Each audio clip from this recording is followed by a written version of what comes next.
Hey guys, I'm going to give a speech today about rising above your surroundings. Say if you have bad surroundings, you gotta rise above it and better yourself than what you surround yourself with. So, say you have family that hasn't really been the most successful in life. Um, you really need to look at yourself in a higher perspective than to put yourself in the situation that your family has put themselves in. I really hate to say family because it's such a hard thing to get past.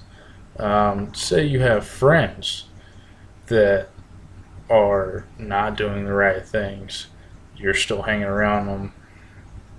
You're in their houses. You're in with their families.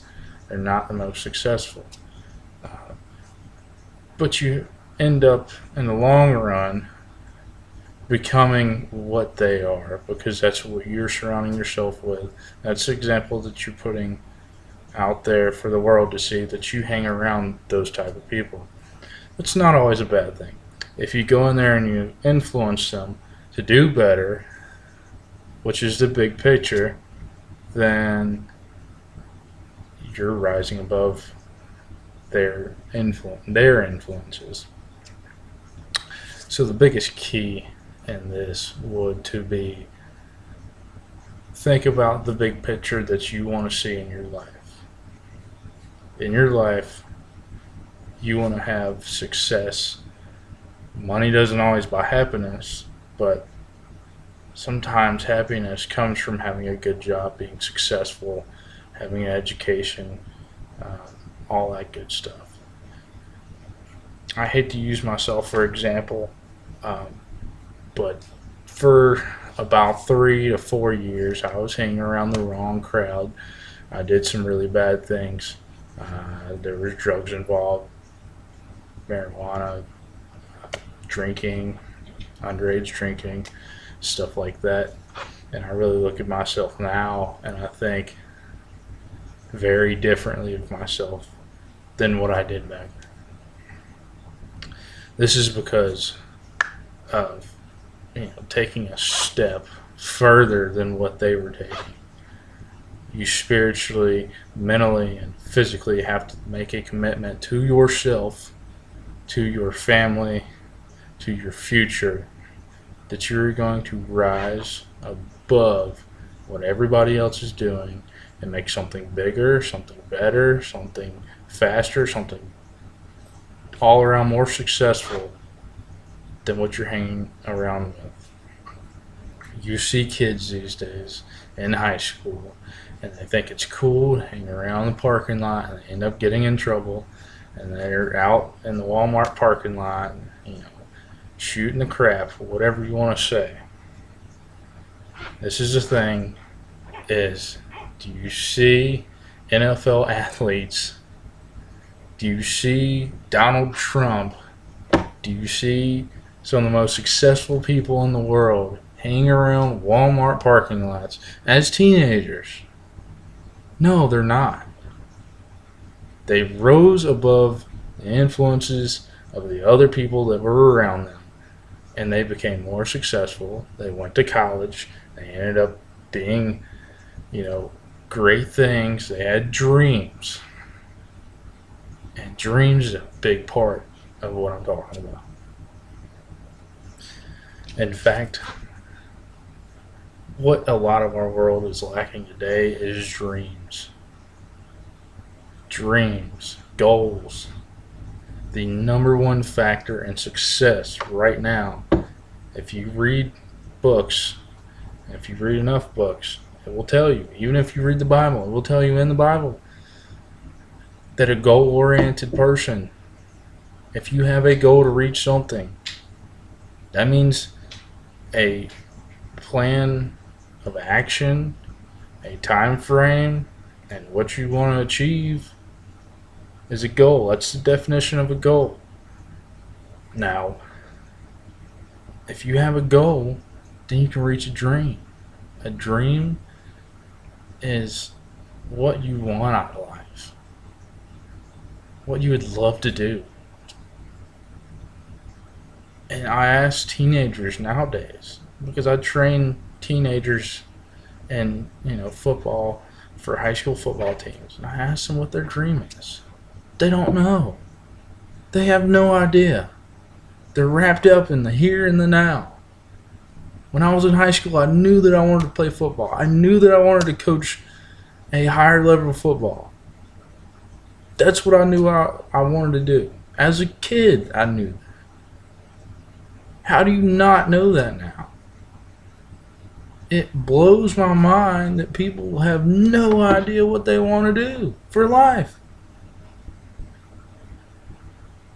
God, I hate to be putting God into stuff like this, but it's a God thing. If you talk to God, He has a purpose for your life. You fulfill that purpose. It's very, very simple. And not many people pray these days. It's depressing, because how else are you supposed to know what your ultimate goal is in life? What your dream is? What you were set here to do? Now, if you have a relationship with Jesus Christ, that's part of it. He will tell you. He leads you. Not many people believe that anymore. And it blows my mind. How you could, have life and then, just go through life and not even know who the Savior is, who God is. You don't know. That's a big lack in society these days. A lot of the problems we're having in society is people aren't rising above the sins of other people, and they're getting caught up in it, and it's just becoming a snowball effect. Just like this rebel flag ordeal. It's nothing. It really is nothing. We've had the rebel flag for years and years. Come on, guys. Another point that I really want to make is success. Kids don't strive for success these days. They have no idea what hard work is. They aren't committed to hard work.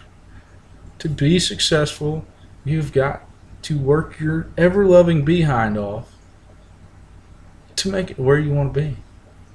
If you don't, you're going to get passed by everybody else who's working even harder than you are. That's the thing. Love yourself enough. Love God enough to work your butt off to get to where you want to be. And that's the number one factor. If you don't want to work, then get out. You're not going to be successful. Success takes work.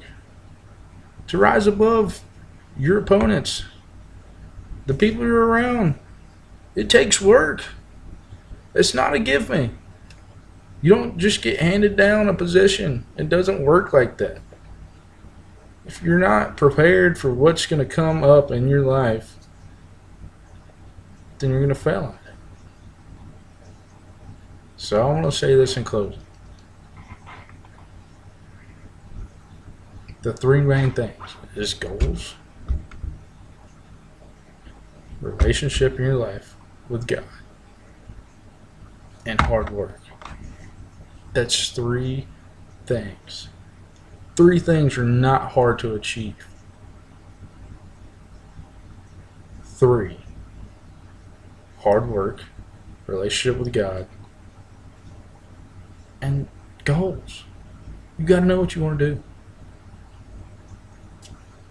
The people you're hanging around with may not be the best. They might not have goals, may not have a relationship with God, they may not have, the big picture.